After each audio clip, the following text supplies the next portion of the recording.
মহিলাদের ক্ষেত্রে সবচেয়ে কমন হচ্ছে ব্রেস্ট ক্যান্সার এবং পুরুষদের ক্ষেত্রে সবচেয়ে কমন হচ্ছে প্রস্টেট ক্যান্সার।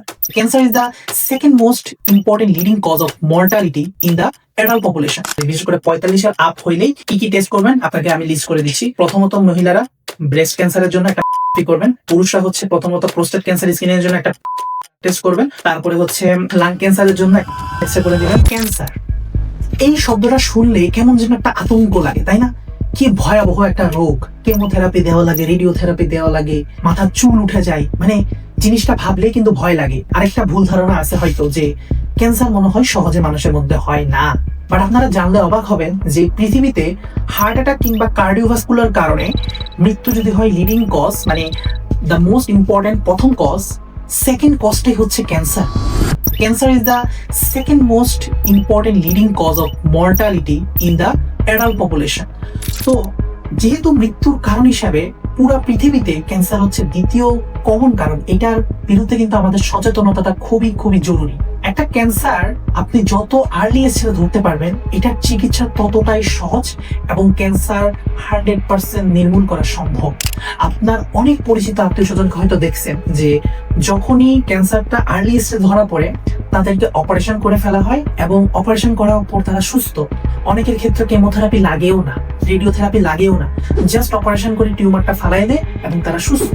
আপনাদের মধ্যে আসলে সচেতনতা জরুরি যে কি কি ক্যান্সার আসলে পৃথিবীতে কমনলি হয় এবং এই ক্যান্সারগুলা হওয়ার আগেই এমন কোনো টেস্ট আছে কিনা যেগুলো দিয়ে আমরা বডিতে স্ক্রিন করে ফেলতে পারবো যে আমার বডিতে কোনো এই কমন ক্যান্সারগুলোর কোনোটা হচ্ছে কিনা। চলো শুরু করা যাক, আপনাদের সাথে শেয়ার করি। সো আমি doctor Samiul, MBBS from sir Salimullah medical college এবং বর্তমানে USA তে একটা প্রাইমারি কেয়ার ক্লিনিকে ক্লিনিক্যাল অ্যাসোসিয়েট হিসেবে কর্মরত আছি।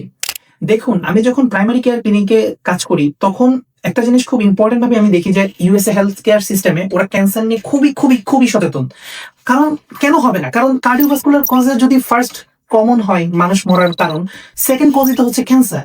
তাহলে এই ক্যান্সার যত আগে ধরতে পারবো তত আগেই কিন্তু এটা নির্মূল করে ফেললে এটা মানুষকে মৃত্যুর দিকে নিয়ে যায় না। কারণ লাস্ট স্টেজে ধরা পড়লে আসলে তেমন কিছু করা থাকে না। কমন কি কি ক্যান্সার আছে এবং এই ক্যান্সার গুলা স্ক্রিন করার জন্য আমরা কি কি টেস্ট করতে পারি, চলুন আপনাদেরকে একের পর এক বলি। পুরুষদের মধ্যে সবচেয়ে কমন ক্যান্সারটা হচ্ছে প্রোস্টেট ক্যান্সার। আপনার বয়স যদি 45 পার হয়ে যায় বা 45 হয়, আপনি এখনই দুইটা কাজ করতে পারেন। ডাক্তারের কাছে যাবেন, ডাক্তার আপনাকে একটা ক্লিনিক্যাল পরীক্ষা করতে পারে যে পায়খানা রাস্তা দিয়ে হাত ঢুকিয়ে আপনাকে একটা টেস্ট করতে পারে, সেটা হচ্ছে DRE, ডিজিটাল রেক্টাল এক্সামিনেশন। এটার মাধ্যমে যদি আপনার প্রোস্টেট সামান্য বড় হয় তখন সেটা তারা আঙ্গুল দিয়ে বুঝতে পারে এবং হচ্ছে যে সাথে সাথে এটার বিরুদ্ধে তারা হচ্ছে টেস্ট করে বের করে ফেলে যে আপনার কোনো আসলেই প্রোস্টেট ক্যান্সার আছে কিনা। বায়োপসি করে তারা নিশ্চিত হয় যে আপনার কোনো প্রোস্টেট ক্যান্সার হচ্ছে কিনা। অথবা আপনি যদি এরকম অসুবিধাজনক টেস্ট না করাতে চান ডাক্তার দ্বারা, সেক্ষেত্রে একটা ব্লাড টেস্টও কিন্তু বের হয়েছে, স্ক্রিনিং টেস্ট, সেটা হচ্ছে PSA, প্রোস্টেট স্পেসিফিক অ্যান্টিজেন। এই ব্লাড টেস্টটা করলে আপনি বুঝতে পারবেন যে এটা যদি বেশি থাকে তাহলে আপনার একটা সম্ভাবনা আছে যে আপনার হয়তো প্রোস্টেট ক্যান্সার আছে, আল্লাহ মাফ করুক, প্রোস্টেট ক্যান্সার হয়তো চলে আসতেছে আপনার। একটা কথা এটাও বলে রাখি যে PSA এলিভেটেড মানেই যে prostate cancer, that's not the thing, but high risk আছে যে আপনার হয়তো প্রোস্টেট ক্যান্সার আছে। টিউমার বা ক্যান্সার ডিটেক্ট করার হাতিয়ার হচ্ছে বায়োপসি। বায়োপসি করা ছাড়া আল্লাহ দুনিয়া কেউ বলতে পারবে না, একটা ডাক্তারও বলতে পারবে না 100% যে এখানে আসলে ক্যান্সার আছে কি নাই। 2 নম্বরে আপনারা যে টেস্টটা নিজে থেকেই করতে পারেন ফিমেলদের ক্ষেত্রে, মেমোগ্রাফি। বয়স যদি 40-এর উপর হয় প্রতি 2 বছর বা 3 বছর পর পর অ্যাটলিস্ট আপনারা মেমোগ্রাফি করাবেন। মেমোগ্রাফিতে মহিলা মানুষদের ব্রেস্টের ভিতর গোটা থাকে বা নোডিউল থাকে, সেটা ধরা পড়ে। মহিলাদের ক্ষেত্রে সবচেয়ে কমন হচ্ছে ব্রেস্ট ক্যান্সার এবং পুরুষদের ক্ষেত্রে সবচেয়ে কমন হচ্ছে প্রোস্টেট ক্যান্সার। এখন আসি ওয়ার্ল্ডে সেকেন্ড কমন ক্যান্সারটা কি, লাং ক্যান্সার। যদি আপনার লাইফে 20 প্যাক ইয়ার্স এর উপর স্মোকিং হিস্ট্রি থাকে, অর্থাৎ আপনি দিনে যদি 1 প্যাকেট করে সিগারেট খান, 20 বছরে আপনার 20 প্যাক ইয়ার পূর্ণ হবে। সো প্যাক ইয়ার কিভাবে ক্যালকুলেট করতে হয় আপনারা একটু গুগলে সার্চ করতে পারেন। সো আপনি দিনে কয়টা সিগারেট খান এটার উপর বেস করে আপনি বের করে ফেলতে পারেন আপনার প্যাক ইয়ার কত। তো যাই হোক, সো আপনার যদি 20 প্যাক ইয়ার্স এর উপর হয় আপনার স্মোকিং হিস্ট্রি, তাহলে অবশ্যই আপনার একটা লাং ক্যান্সার স্ক্রিনিং করে নেওয়া জরুরি। তো এই ক্ষেত্রে সবচেয়ে ভালো টেস্ট হচ্ছে আপনি একটা লো ডোজ সিটি স্ক্যান করে দিবেন চেস্টের, যেটার মাধ্যমে আপনার হার্টে কোনো ক্যান্সার হয়ে যাচ্ছে কিনা আপনি এটা ধরতে পারবেন। কিন্তু সমস্যা হয়ে দাঁড়ায় যে এই জায়গায় যে যারা স্মোক করে না তাদেরও লাং ক্যান্সার হইতে পারে এবং এটা হয়, আপনি অবাক হইলেও সত্য এটা হয়। তো তাদের ক্ষেত্রে আনফরচুনেটলি আমাদের কোনো স্ক্রিনিং টেস্ট নাই, মানে কারণ স্মোকিং করলে না আমরা এই টেস্টটা করতেছি, স্মোকিং না করলে। এই পরামর্শটা আমি আপনাদেরকে দিব যে আপনার বয়স যদি 45-এর উপর হয় বা 50-এর উপর হয়, আপনি যদি লাইফে কোনো কারণে চেস্ট এক্সরে না করান, অ্যাটলিস্ট একটা চেস্ট এক্সরে করে নেন। চেস্ট এক্সরে কিছু হইলেও ধরা পড়বে, এখন আমি আসি third কজে, colorectal cancer, colon cancer হিসেবেও পরিচিত। সো কোলন ক্যান্সার কিন্তু এখন ইদানিং দেখা যাচ্ছে লাং ক্যান্সারকেও ছাড়াই যেতেছে, এটা সেকেন্ড মোস্ট ইম্পর্টেন্ট কজ হয়ে যাইতেছে। আপনার অবশ্যই একটা faecal occult blood test, FOBT, faecal occult blood test, এটা করা নিতে পারে। এফওবিটি এটা অ্যাভেলেবল।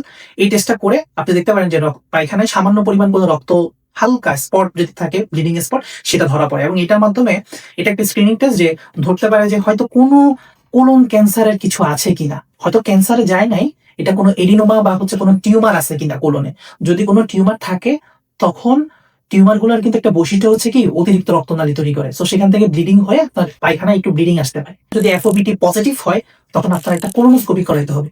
কোলোনোস্কোপি করায় আপনি নিশ্চিত হবেন যে আপনার মানে পায়খানার রাস্তায় কোলনে কোনো হচ্ছে আসলেই কোনো টিউমার হয়ে গেছে কিনা। যদি হয়ে থাকে, তখন কোলোনোস্কোপি করার সময় যে চিকিৎসক বা সার্জন উনি ওই গোটাগুলোকে কেটে নিয়ে আসবে এবং পরবর্তী বায়োপসি করে দেখবে যে এটা আসলে ক্যান্সার নাকি জাস্ট একটা টিউমার। তো টিউমার হলে তো আপনি বেঁচে গেছেন, গোটা কেটে নিয়ে আসছে, কোনো ঝামেলা নাই। কিন্তু ক্যান্সার হলে এরপরে আবার ট্রিটমেন্ট চিকিৎসকদের সাজাইতে হয়। তারপরে আসি যে এফওবিটি এতটা সেন্সিটিভ টেস্ট না। ইউএসএ তে বর্তমানে কোলোগার্ড নামে একটা খুব ভালো টেস্ট আসছে, মানে স্ক্রিনিং টেস্ট। আমি জানি না বাংলাদেশে আছে কিনা, মনে হয় না বাংলাদেশে এখনো আসছে।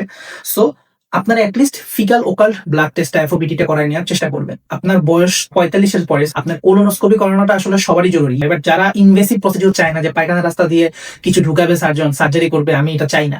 What?